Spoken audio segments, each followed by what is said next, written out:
Pada video kali ini, kita akan membahas soal KSM Biologi SMA atau MAT tingkat provinsi tahun ke-2023. Soal nomor ke-21, bayangkan bahwa Anda adalah seorang ahli biologi yang juga berprofesi sebagai auditor halal. Berdasarkan keahlian Anda tersebut, Anda diminta untuk menguji beberapa sampel yang berasal dari bagian lembu yang disembelih sesuai syariat Islam. Namun, Anda menaruh curiga bahwa di antara sampel tersebut terdapat sampel yang haram, sehingga Anda memutuskan untuk perlu melakukan investigasi mendalam menggunakan scanning elektron mikrograf.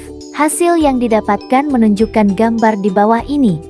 Bagaimana simpulan Anda terhadap sampel tersebut?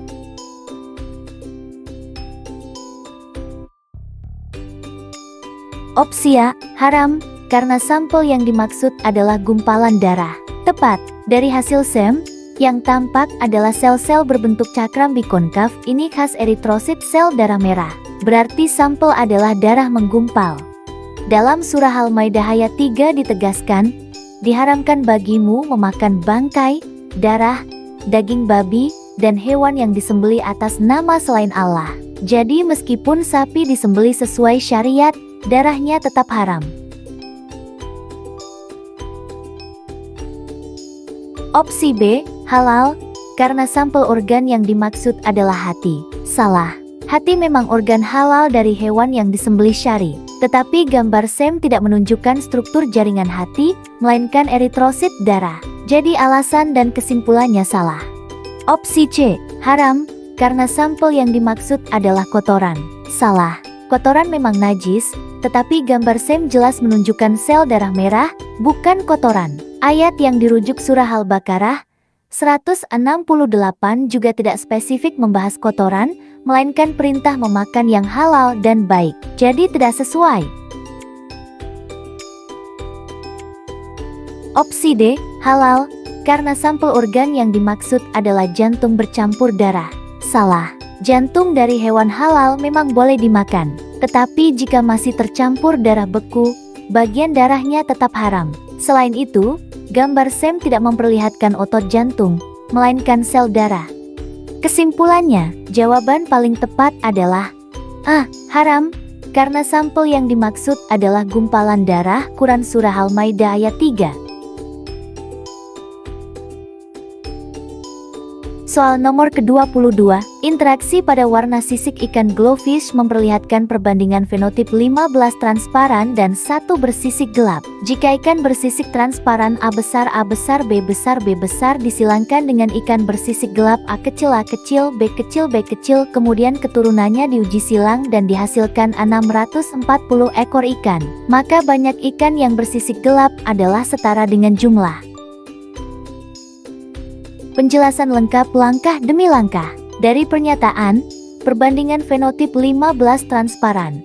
1 gelap menunjukkan pola genetik duplicate dominant atau dominansi ganda atau epistasis ganda, artinya jika paling tidak salah satu dari gen A atau B dominan A atau B. Fenotip transparan. Hanya AAP yang menghasilkan fenotip gelap.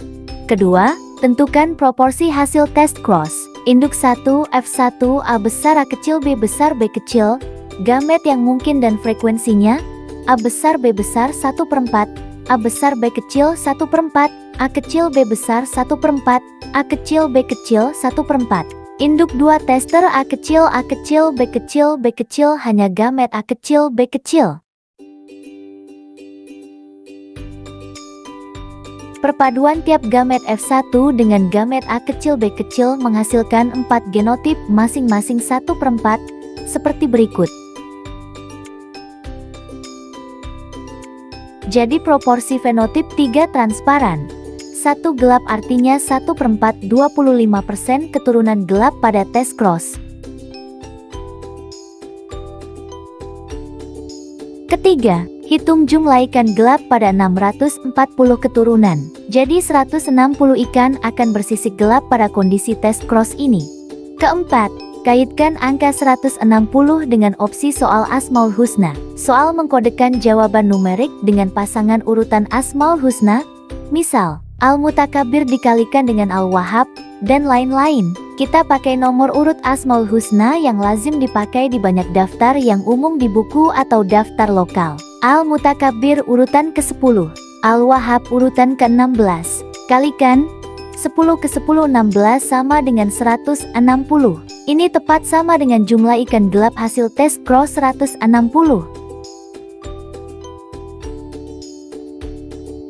Lalu cocokkan dengan opsi jawaban. Kesimpulan akhir, hasil tes cross, proporsi gelap 1/4 untuk 640 keturunan 160 ikan gelap. 160 urutan Al-Mutakabbir urutan Al-Wahhab 10 ke 16. Jadi jawaban yang tepat adalah B.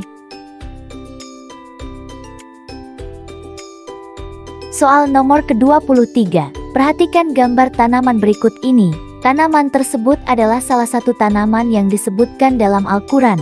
Walaupun ditanam di tanah yang subur dan kaya akan humus. Setelah ditanam 9 tahun lamanya, ternyata tanaman tersebut tidak pernah dapat dipanen buahnya. Alasan paling logis, mengapa hal tersebut dapat terjadi adalah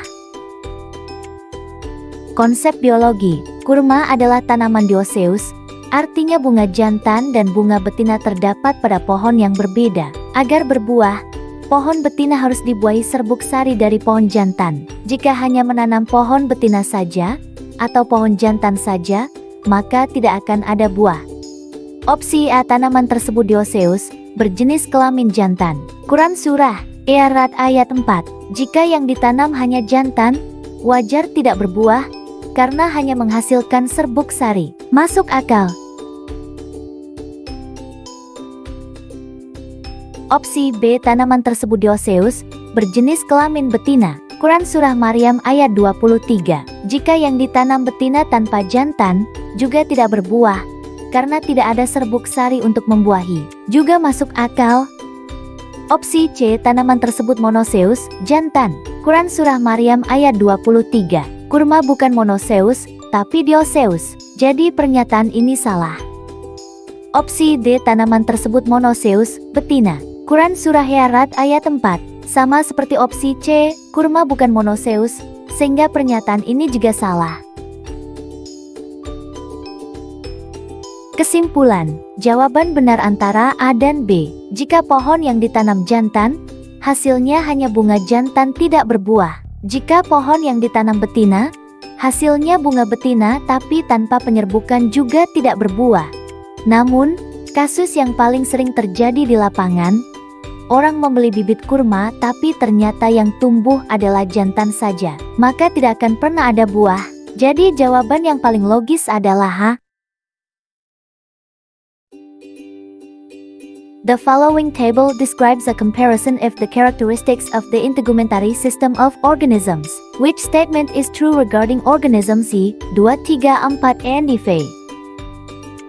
Analisis tabel ciri-ciri integumen, organisme I, ada glandula khas, mammary, sweat, sebaceous mamalia, dermis tebal, ada rambut, pigment cells, dermal scales hanya sebagian anggota, cocok mammals mamalia.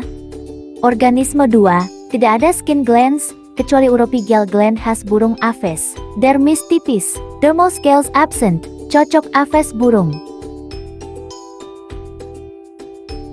Organisme 3, ada femoral glands, scent glands, musk glands khas reptilia, dermis tebal, ada chromatophores, dermal scales, scutes, plates, osteoderms, cocok reptilia. Organisme 4, epidermis tipis, ada mucus glands, poison glands, parotid khas amfibi, dermis tipis, banyak kelenjar lendir, dermal scales mostly absent, cocok amphibia. Organisme kelima, epidermis banyak mucus secreting cells, dermis dengan pigment cells, connective tissue, lymphatic vessels, dermal scales berupa placoid scales khas Pisces ikan, cocok Pisces fish. Urutan identifikasi, 1 mamalia, kedua aves, ketiga reptilia, keempat amfibi, kelima Pisces. Rujukan ayat Al-Quran yang disebut. Quran Surah An-Nur ayat 45. Allah menciptakan semua makhluk hidup dari air mencakup mamalia, reptilia, amfibi, aves umum. Quran Surah Al-A'raf ayat 133 menceritakan tanda-tanda kepada kaum Firaun, termasuk kata berkaitan dengan amphibia. Quran Surah E-Nal ayat 14, Allah menundukkan laut agar dapat dimakan darinya daging segar ikan. Jelas untuk Pisces. Quran Surah Al-Fil ayat 3, tentang burung ababil berkaitan dengan aves burung. Quran Surah Al-Ghasiyah ayat 17, tentang unta berkaitan dengan mamalia camelit. Cocokkan organisme 1-5. 1. Mamalia cocok dengan Quran Surah Al-Ghasiyah 17 unta. Kedua, aves cocok dengan Quran Surah Al-Fil 3 burung ababil. Ketiga, reptilia cocok dengan Quran Surah An-Nur 45 makhluk dari air, mencakup reptil. Keempat, amfibia cocok dengan Quran Surah Al-A'raf 133 katak sebagai salah satu tanda. Kelima, Pisces ikan cocok dengan Quran Surah E-Nal 14 daging segar dari laut ikan.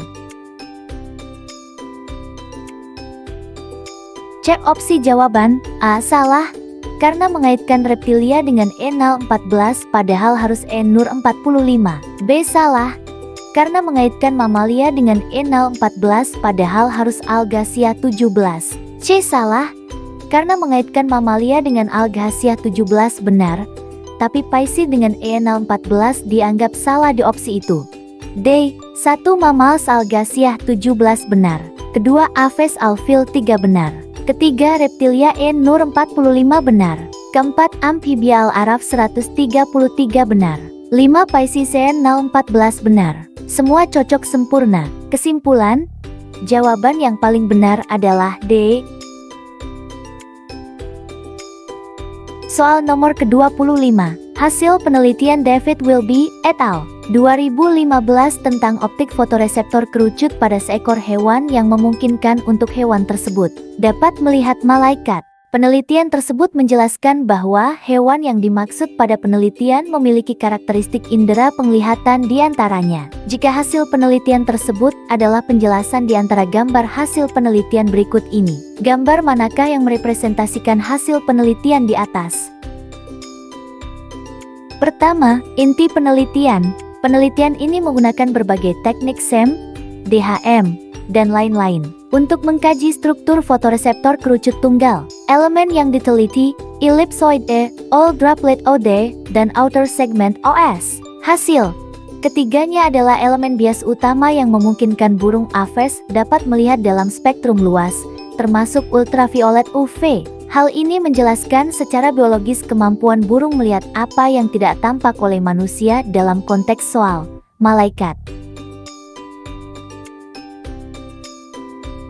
Kedua, analisis gambar pada soal. Gambar 1 menunjukkan morfologi dan indeks bias fotoreseptor kerucut tunggal dengan data statistik, misalnya perbandingan kon hijau, merah, biru, violet.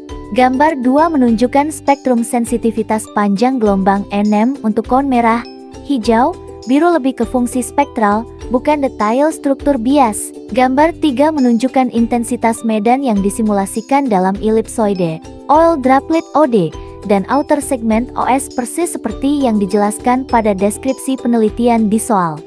Jadi, hasil penelitian pada soal paling tepat direpresentasi oleh gambar 3 karena memperlihatkan simulasi optik dari komponen utama kerucut tunggal. Ketiga, kaitan dengan hadis. Opsi C menyebut gambar 3 didukung hadis tentang penciptaan malaikat, jin, dan manusia. Malaikat diciptakan dari cahaya, jin dari nyala api, dan Adam dari apa yang telah digambarkan kepada kalian. Hadis ini sering dikaitkan dengan kemampuan hewan tertentu untuk melihat makhluk gaib yang tercipta dari cahaya. Kesimpulan, jawaban yang tepat adalah C. Gambar 3 didukung dengan hadis.